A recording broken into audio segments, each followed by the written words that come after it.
Next topic natin is about feedback connection. So mayroon tayong block diagram.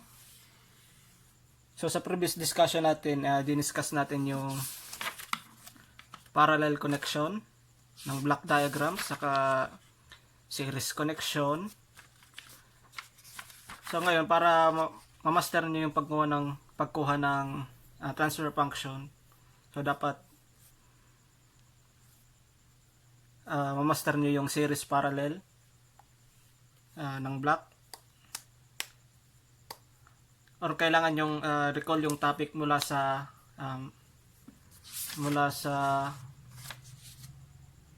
mathematical model of control sa system. So masteran nyo yun yung topic doon papunta dito. So para master nyo to,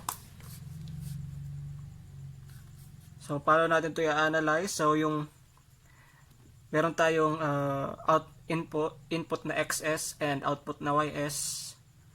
So summing point, ayan yung symbol ng summing point, and may block tayo na g of s, and meron tayong feedback na hs.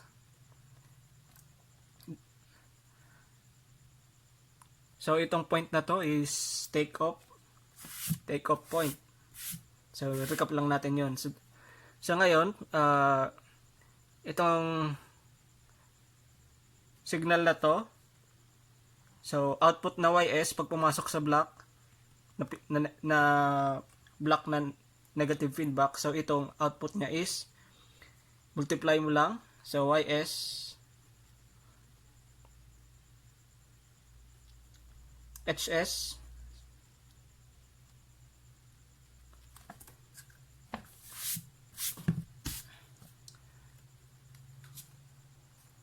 so ngayon nasa summing point siya, so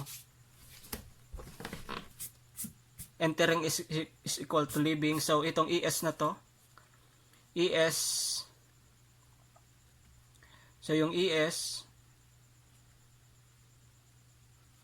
is equal sa, so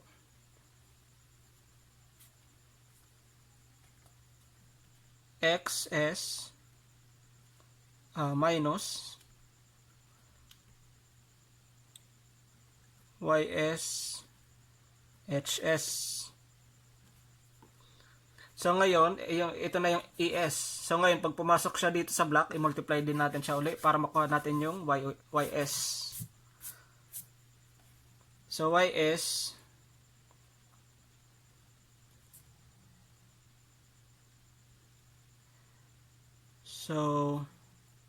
is equal sa, multiply lang natin, so gawin natin bracket, so xs minus ys hs. So multiply lang natin, so gs. So itong es na to, pag pumasok dito sa block, i-multiply lang.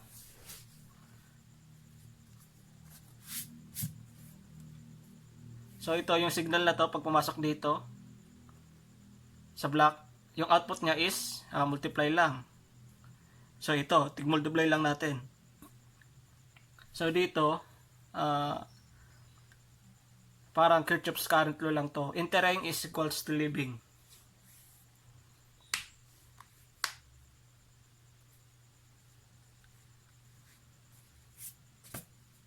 So ito yung entering, dalawa.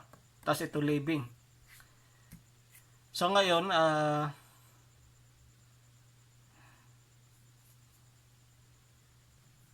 so next, ito, gs, i-multiply natin distributively. So magiging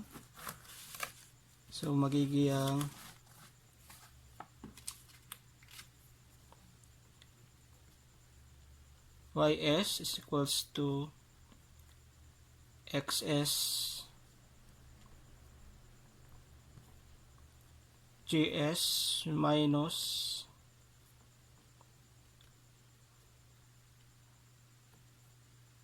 ys hs gs. Then ilipat natin ito sa kabila, sa left side, so magiging positive yan. So ys plus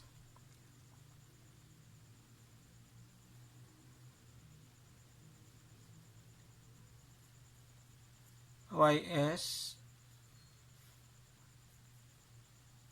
hs gs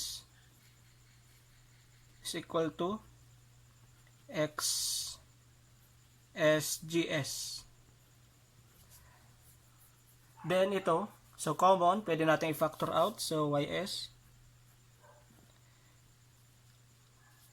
gawin natin bracket. So magiging 1 plus hs gs is equals to xs gs. So ngayon, kung kukunin natin yung transfer function, 'di ba? Transfer function is equal to ratio ng output, so ys over the input signal na xs.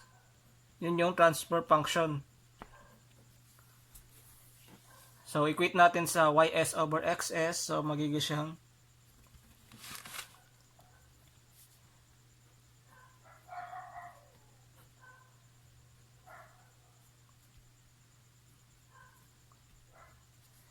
so gs, so magiging siyang gs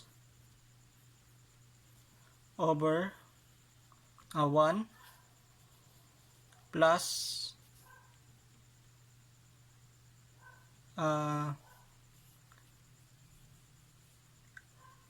arrange natin alphabetical, so gs hs. So ayan yung transfer function ng block diagram na to.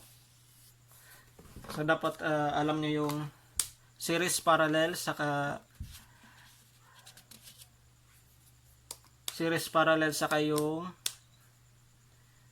so simulan nyo sa topic ng mathematical model of control system papunta dito.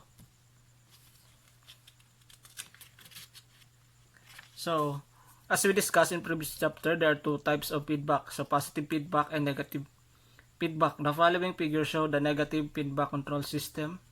Here are two blocks having a transfer function of gs hs.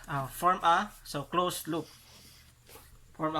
So closed loop control system to. Tapos negative feedback.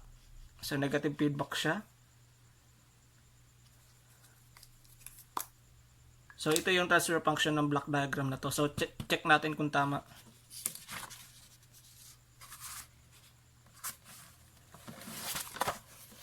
So kung mapansin nyo, tama naman yung solution natin. So the output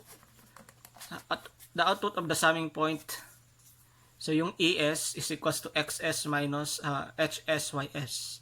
So kinumpute na natin to. The output ys is equals to ys is equals to esgs. So yung esgs natin, ito na yun. So substitute lang natin, substitute es to the value in the above equation. So substitute natin to dito.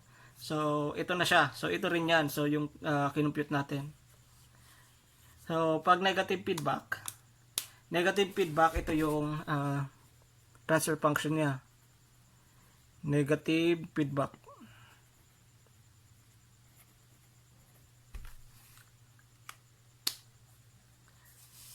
So therefore, the negative feedback closed loop transfer function, this means we can represent the negative feedback connection of two blocks with a single block. So yung transfer function na to, ito na yung transfer function. So ito yung dalawang block na parallel. So pinag-combine natin dito sa isa. So ito na yung transfer function. So xs tapos dito sa transfer function na to, yung output niya is ys. So ito na yung equivalent block diagram. So sinimplify natin yung parallel blocks na negative feedback. Similarly, you can represent positive feedback connection of two block with single block. The transfer function of this single block is closed loop transfer function of the positive feedback. So itong transfer function na to sa positive feedback na to.